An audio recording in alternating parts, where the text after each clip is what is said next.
दोस्तों आज से हम लोग शुरू करने जा रहे हैं Harry Potter in the chamber of secrets. ये बुक हैरी पॉटर सीरीज़ की सेकंड बुक है। जेके रॉलिंग ने इस बुक को लिखा था। उम्मीद करता हूँ पहले वाली स्टोरी आपको पसंद आई होगी। हैरी जब हॉगवर्ट्स से वापस आ चुका था, अभी अपने अंकल आंटी के घर पर है, तो आगे की स्टोरी इसमें बताई गई है। ये बहुत ही इंटरेस्टिंग स्टोरी होने वाली है दोस्तों। शुरू करते हैं।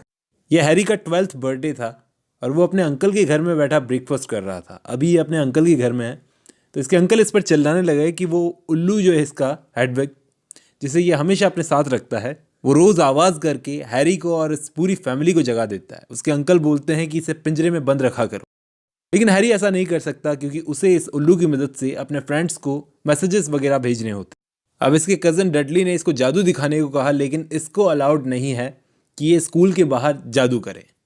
इसके अंकल और आंटी भी नहीं चाहते कि ये मैजिक का यूज़ करे, यहाँ तक कि ये हैरी को इस मैजिक वर्ड का यूज़ भी नहीं करने देते।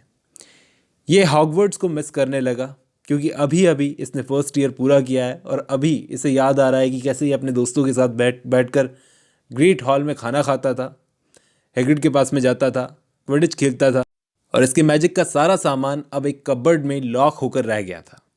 1 साल पहले जब इसको हैग्रिड लेने आया था, तब इसकी पूरी लाइफ ही चेंज हो गई थी जब इसे पता चला था कि इसके पेरेंट्स जादूगर थे। लेकिन आज भी इसकी इज्जत इसके अंकल आंटी के घर पर एक कुत्ते जैसी है।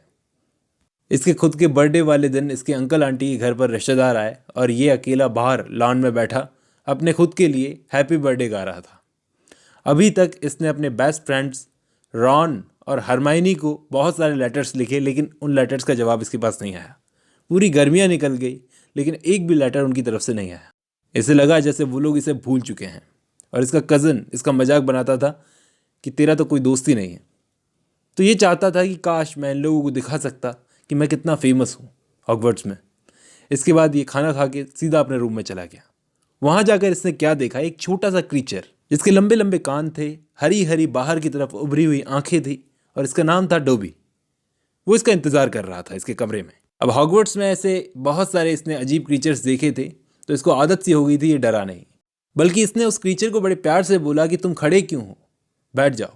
ये सुनकर उस क्रीचर को, उस डोबी को पता नहीं क्या हुआ, वो बिलक बिलक कर रोने लगा कि उसके साथ बराबरी का कोई व्यवहार कर रहा था। हैरी उसको दिलासा देकर चुप करवाने लगा और उसने कहा, यार चुप हो जा, नीचे रिश्तेदार आए हुए हैं। ये डोबी थोड़ा अजीब क्रीचर था। ये हैरी को बताने लगा कि ये यहाँ पर क्यों आया है, फिर अपना सर दीवार से पीटने लगा। बोला कि जिन लोगों के लिए काम करता है उनसे परमिशन लिए बिना ये यहाँ पर आया है, तो ये गलत है। तो ये अपना सर दीवार से पीटने लगा। हैरी को लगा जैसे डोबी के मालिक लोग खराब होंगे। उसने पूछा, क्या मैं तुम्हारी मदद कर सकता हूँ? लेकिन डोबी बोला, रहने दो, कि हम लोगों की तो किस्मत में ही ये होता है कि हमारी खुशी हमारे मालिक की खुशी में ही होती है। थैंक यू, तुम बहुत अच्छे दिल के हो, उसने हैरी से कहा।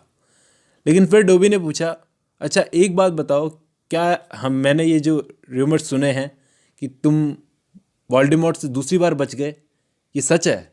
तो हैरी बोला, हाँ। तो डॉबी बोला, यार तुम कितने बोल्ड हो यार, कितने हिम्मत वाले हो। लेकिन सोचने वाली बात थी कि ये डोबी यहाँ पर आया क्यों है। दरअसल ये आया है हैरी को एक वार्निंग देने के लिए कि हैरी, तुम दोबारा लौटकर हॉगवर्ट्स नहीं जाओगे, मत जाना, क्योंकि इस साल एक प्लॉट रचा जा रहा है। इस साल वहाँ पर बहुत बुरी बुरी चीज़ें होने वाली हैं। हैरी ने पूछा, कौन करने वाला है बुरी चीज़? तो ये सुनकर डोबी ने अपना सिर वापस दीवार की तरफ घुमा लिया। हैरी समझ गया कि ये नहीं बताएगा। हैरी ने सिंपली पूछा, क्या ये बात वोल्डेमॉर्ट से जुड़ी हुई है? तो डोबी ने अपना सिर हाँ में हिलाया।